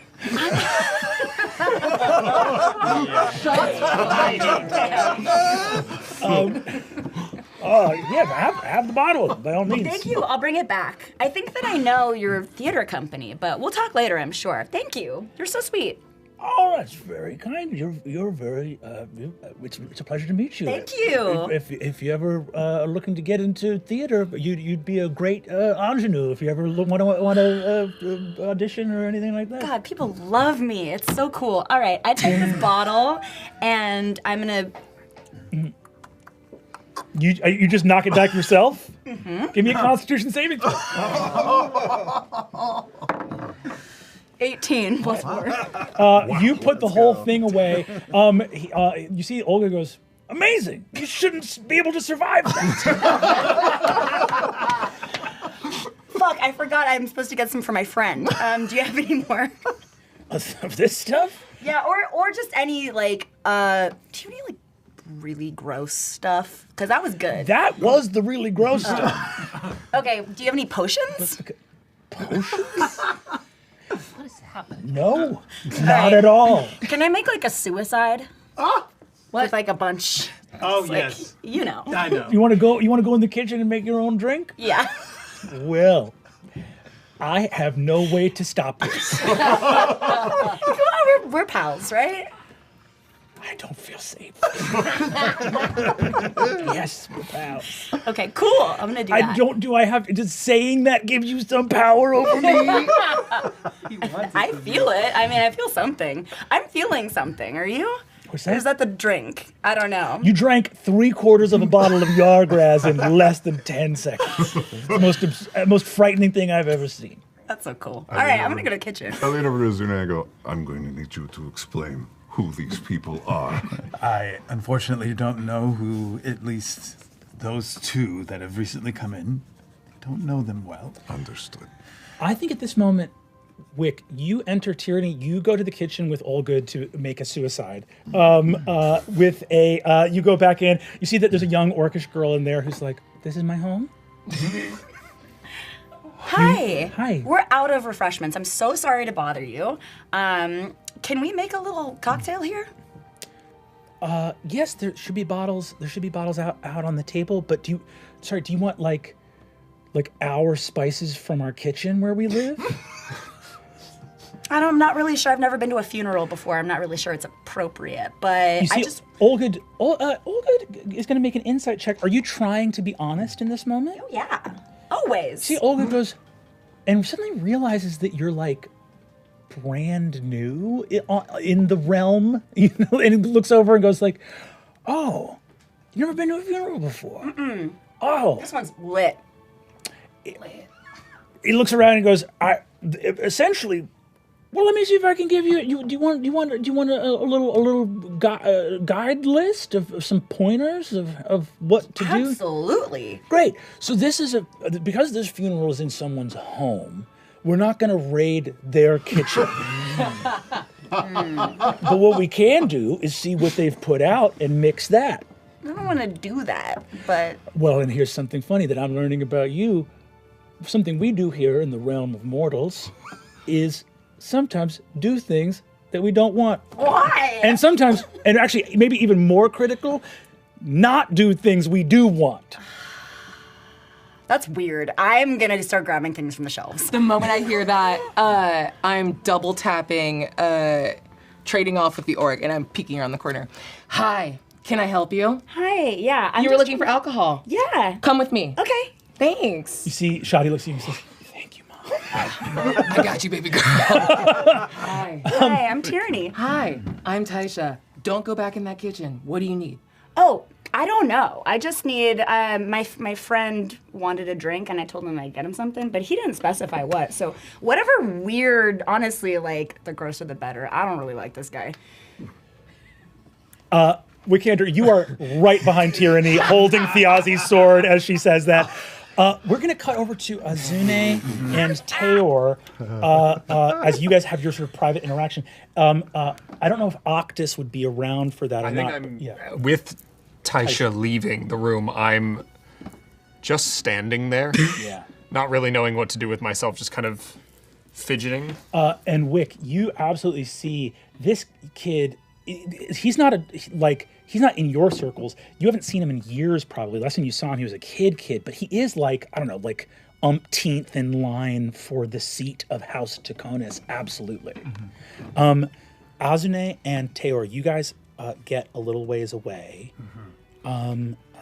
As we started kind of coming together and this came and this, entered into the space, the first thing that pulls my attention away from Teor is Hal storming away. Yeah. And I'm taking in everything that's happening here that's within earshot, but you see Teor that my attention keeps going back towards where Hal left. And then it comes back to you. It's good to see you, old friend. It's been a long time since our days fighting side by side. It has. If there's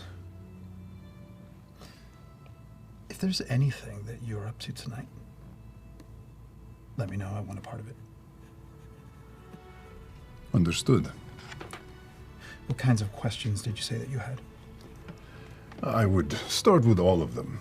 To be fair, this place has changed much since last time I was here. I don't recognize the banners or the people, or that man that just came in and acts as if he is the head of some sort of religion? He is, from what I understand, he is of one of the noble houses, and that noble house has been shifting their beliefs over the last few years. Their beliefs? I would like to know why a man such as Thiazi found himself on the hangman's noose, and if these shifting beliefs, or the people behind them, need to answer, then I would very much like to know what you've known these past many years. What have you been up to since I saw you last, Teo?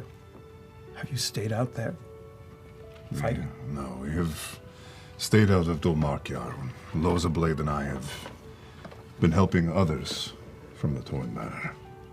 We take up contracts here and there, help where we can, but it's been hard finding one place to be. I often wondered about you, about my brother, Sid. what this city had to offer, and we thought it would be a good time to return, and we found it. Disappointment when we heard of Thiazi's news. There are a great number of us here that don't believe what happened to him was just or right, and that there should be someone to answer for it. But that's a conversation for another time, perhaps. Not here. I'll say this too, Azune, as Teor mentions his younger brother, Tal Sidamir, Sid, you wonder where Sid is. Sid was supposed to be part of what was supposed to happen. Have you seen your brother? I have not. We traveled as fast as we could to make it in time, and I was hoping to see him in the crowd, but I haven't. Have you? No. I will find you later tonight. And I start going across the room. I look again towards where Hal went, and I stop myself because I'm going straight to Taisha. Taisha at this point is taking like the bottle at Thiazi's head and is going to pour off a shot, and then Druidcraft like rotten egg and skunk on the lip of the glass. I also don't like Wick. He's got a bad energy. He's weird vibes, right? Okay. Honest.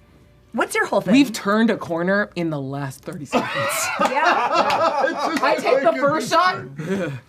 Re-pour it, hand it off to you. I take this one. Oh, I keep forgetting. It's not supposed to get him. Okay. One more. Thank you. Pass it down. Okay. Hey, I got you your drink. Sorry, it took me a little while. I'm making so many friends. Thank you.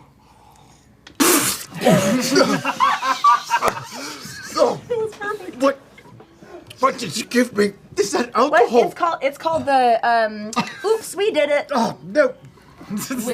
Weekend. From Photonic Verses. No. Verse 63. Not in here. No. You spit alcohol at the honored dead. I'm not allowed to drink alcohol. Any impurity dims the spark, and I am not allowed to touch it to my lips. You asked for a drink. Not that. Something to settle my stomach. Something calmer. Water. Lemonade. Pink lemonade. You see Shadia walks up and has a small sort of like rose velvety drink with a little sort of like, you know, one or two like ice cubes in it that have been chipped off of an ice block off in the corner of the kitchen. You see that she passes it to you and says, here, this is a sort of flower brew. It's but there's no alcohol in it. Thank you. How did you know my uncle? Oh, my dear, I can't say that I knew him very well, but his esteem was known to all of us, and he was well respected. She looks and sees her uncle's sword in your hand and says, having seen her father storm off, she says, let me bring you to my dad. And you see that she walks across the room off in the back where Hal has gone to. I think she follows and trails up to that room at the back of the house on the second floor that is full of writing and music. She leads you into a room with a desk. On that desk, you see a deed of title granted by the Revolutionary Council, signed off by various and sundry lords and potentates of the city, deeding the Dithyram of Azgra, ancient and forbade, to one Hallandil Fang, on the condition of his safeguarding it against any arcane shenanigans that might unfold. If you're going to be given this public space to do with as you will as a theater troupe, then, you know, you're responsible. You got to keep any, you know, arcane magical hijinks under wraps. Liable and on the hook for it. Liable and on the hook. Did you say the Dithygram Azgra? The Dithyram of Azgra. Dithyram's a real word. Azgra's made up. Azgra's made up. We all knew which one. We all knew which one. On your desk, Shadia walks in and says, "Dad, this Wick. Not Lord something? Light Priest Wikander Halavar. Hello, Wikander. Why don't you take a seat? Shadi, thank you. I was getting ready to come find him. You've saved me the trouble. She closes the door, and she looks over at you, and for some reason, you just see that her expression softens, and she goes, thanks for whatever you tried. And she closes the door. When you turn back towards Hal, he is got a bottle of the Malort, and he's just like knocking it back and plants it down. Don't drink that. It's very... Oh, that's bad. On the deed that's on the desk, and walks up to the chair that you're now sitting in and rests his hands on the armrests that you're sitting between. Well, you know, the candescence is asymmetric and mysterious, and illumination finds us in uneven. We talked about this. You told me it was done. You told me it was taken care of. I don't know what happened. I failed. I failed you. I spoke with my family. I had it on their full assurance that he would be spared. It is not our way to ruthlessly punish people for nothing, crimes against a house that we don't even care about.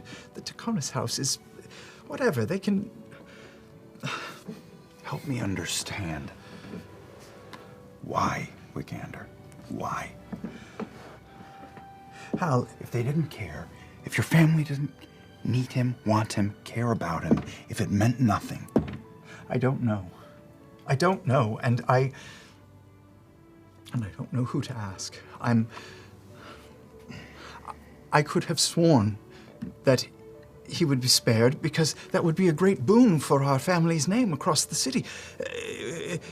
Thiazi had so many fans. He was well respected by so many people, and we could have used this as outreach. You know, commuting his sentence or something shows... You know, I don't know what went wrong, and I feel like everyone down there hates me now. I'll give him a quick insight check just to make sure he's not bullshitting me. Hell yeah, go for it. Wake up. Screen. Wake up. It is low. It is just an 8. I think on that 8 insight, you're left not having clarity. I can tell you this. It is against my faith to lie and deceive. And I respect you as a person, as a teacher, and as a performer. And I would never do anything to deceive you in any way, and... It's fine. It's not fine. He was killed. You were a failsafe, Wick. A lot of things fell through today.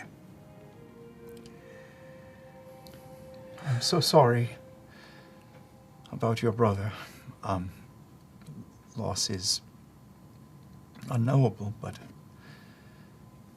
in my faith, when a soul passes on, we believe that that light rejoins the candescence of the universe, and with every death, in a way, the universe grows brighter. So, may that give you some comfort. That is a nice notion. I grab 2 glasses and I fill them with the liqueur, and I plant one in his hand. Drink with me, my brother. Is this, alcoholic? His favorite.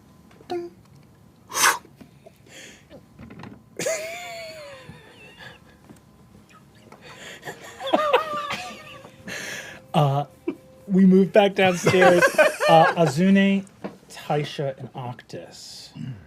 I've been trying to go bar for bar with Tyranny on the other bottle. That's I just a want bad to check if idea. I'm dead. Oh my god. Give me a Constitution saving throw. Yeah, thank you. Yeah. It's under the spider, Are and you that's an blind? 8. No. That is an 8. Yeah. You are not doing great. So tell me, what is your deal? What's your whole entire story? What's your story? Oh God. I love you. I love you too. You're so sweet, and your ear looks very soft. There, you can. God, no. Thank you. I'm just locked in on an ear, giving her my entire you get the full mess between me and Hal.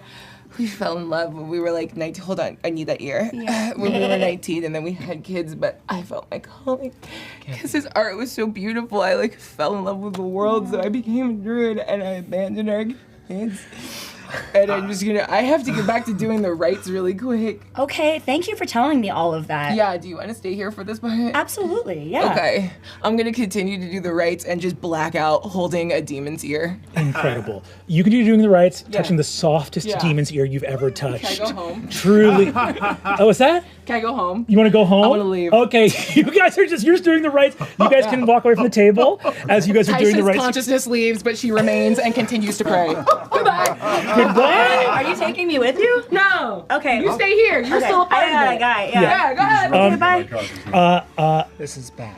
I feel like This I is really arrived bad. right in time to witness this, and I fully miss this shift that happened to Taisha, and I go with this intention to have a conversation, a certain kind of conversation with her, as the name Sid Pridesire was mentioned earlier, and I see her in this moment, and I go, to you, Octus.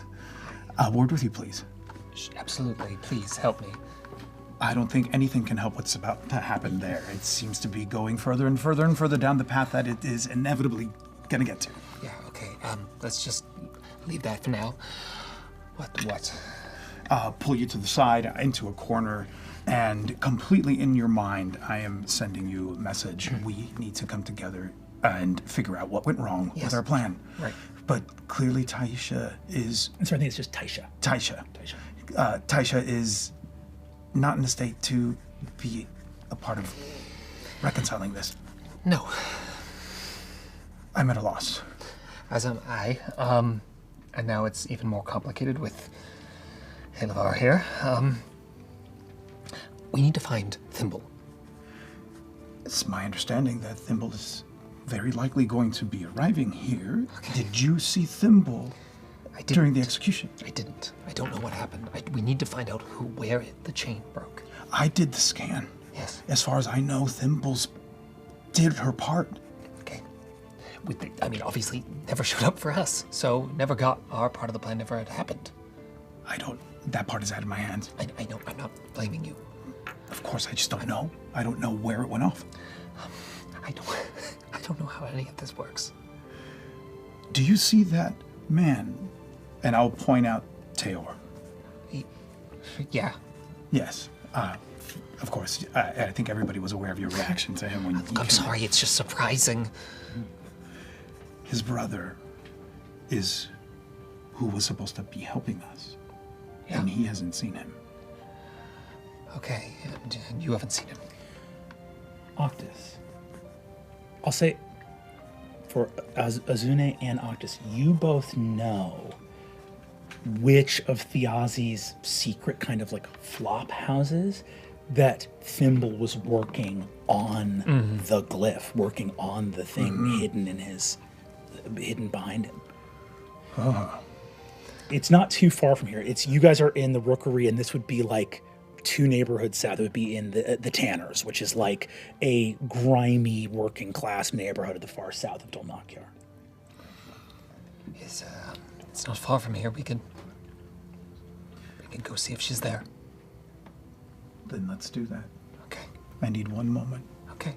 I'll meet you outside. I'll be outside. And I'm gonna... Oh, no, he's not down. Never mind. I'm gonna head out. And actually, I'll say, if you two are getting ready to head out, would you grab anybody else from here before heading out, or just knowing that Thimble's maybe potentially in danger? I would. Yes. Yeah. I'm going to. The two things that I would want to do very quickly is I would want to find Hal and just let him know that I'm going out for some air. Mm-hmm. And then I would beeline to Taylor. Do you want some answers? Yes. Meet me outside in 5 minutes, and I can take you to where we might find some answers. Very well. I do walk up to Taisha, and as they're... I go to say something, then I walk away. Walking past Tyranny and say, "You're very much not welcome here." And I leave. And actually, curveball. We are not going to stay at the Fang home. I'm going to ask Liam, Sam, and Whitney to step away, and we're going to keep our friends here. We're going to keep. You didn't. I was getting ready to grab my. The tenor is really different if she walks away and you don't. You were like parting word. I stay. I'm very sorry. I'm so sorry. I'm actually out of here. This shit's Point of order before we go, Brennan. Did I hand this over yet? Should I hand this over to Is that no, the you'll do scimitar? that when we. Okay, Well, so you hold on to that. We'll have a moment for that. Right. I got your fucking number, brother. I'm gonna fucking get your ass. So, Scooch, yeah. So a moment after you bandy barbs with a demon, after you bandy barbs with a demon, you go outside, and I think 2 veterans of the Falconers Rebellion watch the most anxious, like finely dressed necromancer in the world step up outside in the dark to both of you. Hi. I You've met Taylor before, yes? Yes, I'm we met. Taylor. Right, Yes, it's nice to Octus. meet you. I just said something really stupid to a demon. Today's been a hard day. Okay, so we need to find Thimble. Do you? Thimble's. I know who Thimble is. Okay, great. You know where to find her? Yes, I do. I know which house she was working out of. Hopefully she's there. That's the best lead I have right now. Then we should go. Okay. The 3 of you take off, walking through Dolmakiar. I mean, no one's going to stop you. You have an arcane marshal here, and I think, Taylor, the last time you saw Azune, he was like one of the younger people in you and Thiazi's sort of battalion. But heading off here, you look through the streets. The rain begins to fall. You arrive. The Tanner's is named for its many tanneries. The smell of leather being cured, of flesh macerating. This is a grimy neighborhood. What is? Yeah. Okay, this is so confusing. What is one of the sons of the Halavar family doing? Why were they involved? I'm also just checking our 6 as we move, and seeing if anyone's tracking our movements, eyes watching. You walk up, Azune. There is a wall that you know is not a wall. Up ahead, there's bricks outlined here, big sort of like whitewashing letters. The Ogramson leather tannery, and the S in that Ogramson is where you need to walk up to. As I am heading towards that, my friend, Thimble might be in trouble. There might have been a piece in something that went awry. I would prepare yourself just in case. Oh, hold on. Any disguised himself, I shouldn't be me. Good call. What do you look like? Transforms himself into someone, the first thing he thinks of, which is someone who looks very similar, but not the same, as Taisha's oldest son. Cool. You look like a young orcish warrior, ranger, soldier. Very specifically, not him. I'm going to do something as well. I look at Azune's demeanor. Is he going in empty-handed, or is he arming himself? I am armed. I technically just kind of came off of the job. So I'm still in my full gear. Yeah. and you see me do something that you probably didn't see me do while in our time in the Falconer's Rebellion. I have a necklace around me with a small child's bracelet hanging from it, and I close my eyes and I reach towards it, I touch it, and I whisper, "I'm not alone." And in my mind's eye, I see a spectral form step out from me and then take a defensive stance and then dissipate as I cast False Life. Awesome. Ooh, you cast the spell on yourself, you move up. You're not going to report me for doing magic, right? What I don't see goes nowhere. Great. I was looking the other way, thankfully. You approach the wall. As you do so, go ahead and give me Arcana with advantage. You can do the same. You've both been here before. 18. Give me perception. 19, 20, 27. 20. 20. Dirty 20. You walk up, Octus. You see the residue of magic on the doorway here. There are 3 bricks that have been touched by magical hands more than any other. There's only so many ways you can arrange 3 bricks in order. And you can try a couple different combinations and get this door to open. Perception? 17. As Octus is opening the door, you're gearing up. They think something really bad happened. Teor, you look down. It's been cleaned hastily. Underneath the hinge of a secret door, there's blood. Fresh. I'll just grab Azune's arm and point to the ground, redirect his vision. The door slides open. You look.